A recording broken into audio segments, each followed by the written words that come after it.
భారతదేశానికి నిజమైన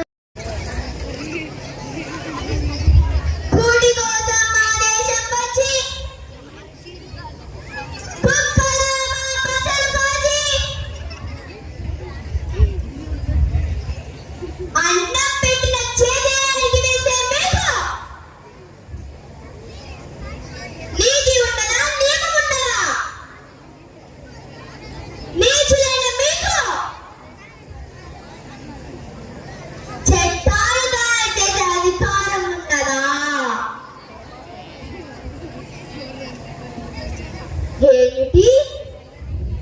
నన్ను కాల్చి వేస్తారా? మీ తుపాకీలకు భయపడేవారు కాదురా ఈ భరతమాత బిడ్డలు. ధర్మ సంస్థాపన కొరకు తన ప్రాణాలనే సమర్పించిన తానాజీ పుట్టుకొనే వీరత్వాన్ని సంతరించుకున్న వీర శివాజీ జన్మించిన భూమిరా ఇది. I cordially invite Sri NMD Fayaz Garu, TDP Youth Leader, Nandyal. I am inviting you onto the dais, sir.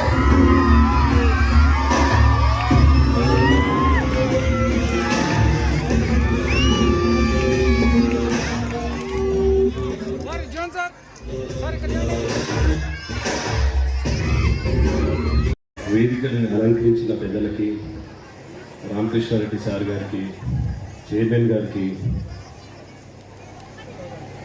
మరి బాబన్ సార్ గారికి, ఇక్కడ ప్రిన్సిపల్ గారికి, ఇక్కడ స్టూడెంట్స్కి, దస్తగిరి సార్ గారికి అందరికీ నమస్కారం. యాన్యువల్ డే ఫంక్షన్కి మాట్లాడమంటే ఏం మాట్లాడాలో నాకు తెలియదు. ఏదో వచ్చి పిల్లల్ని మోటివేట్ చేయాలంటే బెస్ట్ పర్సన్ రామకృష్ణారెడ్డి సారే. మేము కూడా మొన్న స్టూడెంట్స్ ఏమో ఇప్పుడిప్పుడే బయటకు వచ్చాము. మేము పిల్లలకి మోటివేట్ చేయాలంటే బెస్ట్ పర్సన్ సార్. స్కూల్ నడుపుతున్నారు, కాలేజ్ నడుపుతున్నారు, బెస్ట్ రామకృష్ణారెడ్డి గారే మోటివేట్ చేయగలుగుతారు. సెకండ్ థింగ్ ఏమంటే, మన ఇండియాలో స్కూల్ అనేది స్టేట్ సబ్జెక్ట్, అంటే స్టేట్ రెస్పాన్సిబిలిటీ. పిల్లలకి స్కూల్ చెప్పడం ఒక కంట్రీ, ఒక స్టేట్ ఒక రెస్పాన్సిబిలిటీ. మనం చూసాం మన స్కూల్స్, గవర్నమెంట్ స్కూల్స్ ఎంత అధ్వానంగా ఉన్నాయో. మీకు తెలియదేమో, ఇండియాలో హైయెస్ట్ ఎఫ్డిఐ స్కూళ్ళలో, హాస్పిటల్స్లో వస్తాయి. ఎఫ్డిఐ అంటే ఫారిన్ డైరెక్ట్ ఇన్వెస్ట్మెంట్. ఎందుకంటే వాళ్ళకి తెలుసు ఎన్ని సంవత్సరాలు దాటినా ఈ స్కూల్స్ ఇంప్రూవ్ కావాలి, గవర్నమెంట్ స్కూల్స్ ఇంప్రూవ్ కావాలి. అందుకే ఫారిన్ నుంచే బాగా ఇన్వెస్ట్ చేస్తున్నారు. మన దగ్గర ప్రైవేట్ స్కూల్స్ కూడా అందుకే ఎక్కువ బాగా గ్రో అవుతున్నాయి. మన స్కూల్ యాక్చువల్గా మన వరల్డ్లో కంపేర్ చేస్తే బెస్ట్ స్కూలింగ్ ఇస్ ఫిన్లాండ్. మనం ఎక్కడా లేము.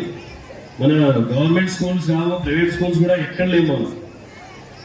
మన స్కూల్ ఎడ్యుకేషన్ చాలా అధ్వానంగా ఉంది. మనం స్కూల్లో చూస్తే పిల్లలకి చిన్నప్పటి నుంచి బైహార్ట్ చేస్తూనే ఉంటాం. కొన్ని సబ్జెక్ట్స్ అయితే ఎందుకు ఉన్నాయో తెలియదు మనకు. నేను 10th వరకు హిందీ చదువుకున్నా, 10th తర్వాత హిందీ ఒక్కసారి చదవలేదు. ఆ హిందీ సబ్జెక్ట్ ఎందుకు ఉందో నాకు తెలియదు. ఇంకా మేము హైదరాబాద్లో చదువుకున్న వాళ్ళకి ఒక్క సబ్జెక్ట్ మీద పట్టలేదు. నాకు తెలుగు సరిగ్గా రాదు, ఇంగ్లీష్ సరిగ్గా రాదు, హిందీ సరిగ్గా రాదు. మన అందరికంతే ఒక్క సబ్జెక్ట్ మీద పట్టలేదు. ఏదో చదువుకుంటున్నాం, ఏదో వస్తున్నాం. మీ పిల్లలు ఉన్నారు, మీరు ఇప్పుడు 7th, 8th, 9th ఈ పిల్లలకు ఏం చేస్తున్నారు అంటే పేరెంట్స్ ఫోర్స్ చేసి బైహార్ట్ చేపిస్తున్నారు. వీళ్ళకి సోషల్ స్కిల్స్ లేవు. స్కిల్ డెవలప్మెంట్ కింద ఒక్క ముక్క తెలియదు వాళ్ళకి. ఇప్పుడు లాస్ట్ ఒక ఇంటర్వ్యూ చూస్తుంటే జేపీ గారు చెప్పారు, మన దగ్గర పిల్లలకి క్లాక్ చూడడం తెలియదు, టైం చూడడం తెలియదు. 7th, 8th క్లాస్ పిల్లలకి తీసుకువచ్చి టైం చెప్పరా అంటే చెప్పలేదంట. అది నిజం. అది మన స్టే ఎలా ఉంది, పిల్లల ఇది ఎలా ఉంది. మనం ఈ ఎడ్యుకేషన్ అనేది జస్ట్ ఆ బుకిష్ నాలెడ్జ్ ఎంత చదివినా వేస్టే. మనం బట్టి కొడుతూ ఉంటాం. నేను ఇంటర్లో నాకు సంస్కృత్ ఉండేది. ఆ సంస్కృత్ మార్క్స్ గురించి అని తీసుకున్నాను. రాము రాము రాము అని ఒక 100 సార్లు 1000 సార్లు బట్టి కొట్టింటారు. నాకు ఇప్పుడు తెలియదు. అది ఏదో మార్క్స్ వచ్చాయి, పాస్ అయిపోవడం అయిపోయింది, ఇంజనీరింగ్ చేసుకున్నా అయిపోయింది. ఇంజనీరింగ్ కూడా ఏదో అందరు చదువుతున్నారు ఇంజనీరింగ్ కాబట్టి నేను చదివాను. ఇప్పుడు ఇక్కడ 10th క్లాస్ పిల్లలు ఉన్నారు. 10th క్లాస్ పిల్లలు మీరు మీ పేరెంట్స్ ఫోర్స్ చేసినందుకు మీరు ఎంపీసీఓ బైపీసీఓ తీసుకోకండి. మీకు ఇంట్రెస్ట్ ఇస్తూనే తీసుకోండి. ఏముంది మా పిల్లలు మా పక్కన పియర్ ప్రెషర్ అంటారు, అంటే పక్కన మా రిలేటివ్స్ పిల్లడు ఇంజనీరింగ్ చదువుతున్నాడు మేము చదవాలి అనే ప్రెషర్ ఉంటుంది. మీరు 10th పాస్ అయిన పిల్లలకి నేను అడ్వైజ్ చేసేది ఏమంటే, మీకు ఇంట్రెస్ట్ ఉంటేనే మీరు ఎంపీసీఓ బైపీసీఓ తీసుకోండి, ఆ ప్రెషర్ తీసుకోకండి. మనం ఓన్లీ ఎంపీసీ బైపీసీఓలనే సక్సెస్ఫుల్ కాదు. Successful people are not those who make lot of money, successful people are those who can motivate other people అన్నారు. ఆ సక్సెస్ఫుల్ పీపుల్ మా రామకృష్ణారెడ్డి వాళ్ళు సార్ ఉన్నారు, అందరిని మోటివేట్ చేస్తారు, వాళ్ళే సక్సెస్ఫుల్ పీపుల్. ఇది ఏముంది చదువుకొని డబ్బులు సంపాదించాలి అనేది మన ఉద్దేశం ఉండకూడదు. సార్ కూడా చెప్తున్నాను, మన ఇప్పుడు చూసాం ప్రైవేట్ స్కూల్స్లో ఎంత ఎక్స్పెన్సివ్ ప్రైవేట్ స్కూల్స్. అందరి పిల్లలు చదివించాలంటే వాళ్ళ చేత కాదు. సార్ చెప్పారు మా స్కూల్స్లో చాలా తక్కువ ఫీజులు చాలా తక్కువ అని. సార్ ఇదే విధంగా ఉంది. సార్ మళ్ళీ గ్రౌండ్ ఏం కట్టారో లేదో నాకు తెలియదు. సార్ రిక్వెస్ట్ చేస్తారంటే పిల్లలకి ఆర్టీఐ సార్ ఊరికే పొద్దున్న క్లాస్లో కూర్చుంటే బోర్ కొడతారు పిల్లలకి. ఏదో ఒక పీరియడ్ పెట్టండి, స్కిల్ డెవలప్మెంట్ కింద పిల్లల్ని 7th క్లాస్ పిల్లల్ని ఏదో ఒక స్కిల్ నేర్పించండి. 7th 8th 9th 10th ఏదో ఒక స్కిల్, సమ్ ఏమో ఎలక్ట్రీషియన్ స్కిల్స్ ఏదో ఒక స్కిల్ నేర్పియాలి మనం వాళ్ళ ఫ్యూచర్ ఇచ్చేయడానికి. ఎందుకంటే మన 10th పాస్ అయిన పిల్లలకి ఏం తెలియదు, ఆ బుక్ చదివబట్టి చదువుతాడు కానీ వాళ్ళకి ఏం తెలియదు పిల్లలకి. ఇంకోటి మీ పిల్లలకి ఏమంటున్నా అంటే, మీరు వైజ్గా చూస్ చేసుకోండి. మీరు ఈ 10th ప్రెషర్ తీసుకోకండి. ఈసారి ఫెయిల్ అయితే మళ్ళీ నెక్స్ట్ టైం మళ్ళీ రాయొచ్చు ఎగ్జామ్, అది పెద్ద విషయం కాదు. మీరు ఆ ప్రెషర్ తీసుకోకుండా మీరు 10th చదవండి, పాస్ కాకపోతే మళ్ళీ అడ్మిషన్స్, మళ్ళీ ఇంకో సంవత్సరం చదివి ఇంకో పాస్ కావచ్చు. ఈ ఏజ్లో సక్సెస్ఫుల్ కావడం పెద్ద ఈజీయే. మీరు చూసింటారు ఈ ఐఐటీలు ఐఎం చదువులు కాదు, యూట్యూబ్లో పిల్లలు సంపాదిస్తున్నారు, యూట్యూబ్లో సక్సెస్ఫుల్ అవుతున్నారు.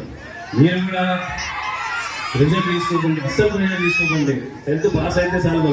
మన మార్క్స్ కాంపిటీషన్ కాదు మనకి, వీడికి ఎక్కువ వచ్చింది వాడికి వచ్చింది ఏ ఉపయోగం ఏం పనికిరావు మార్క్స్. ఒకసారి 10th పాస్ అయితే దాని తర్వాత మీకు ఏం పనికిరావు మార్క్స్. మీరు సక్సెస్ఫుల్ ఈజీగా కావచ్చు. మీకు ఇంట్రెస్ట్ ఉన్న దీంట్లో ఫీల్డ్లో మీరు చూస్ చేసుకోండి. ఎందుకు చదవండి. మీకు ఈ 10th ఎగ్జామ్స్ ఉన్నాయి, ఈ ఇక్కడ పాస్ అయిన తర్వాత పోయే స్టూడెంట్స్కి మంచి సబ్జెక్ట్ చూసుకొని ముందు పోవాలని కోరుకుంటూ ఈ అవకాశం ఇచ్చినందుకు సార్ గారికి అందరికీ నమస్కారం. Thank you. ఇప్పుడు పెద్దలు Who got ranks in the games? Get ready, students. Who got prizes?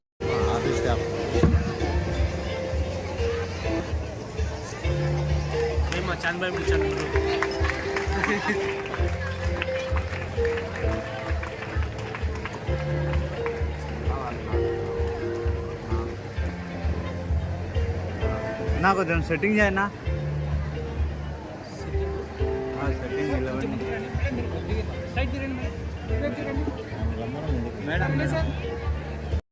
వెళ్ళవలసిందిగా కోరుతున్నాం సార్. మీరు వెళ్తారు.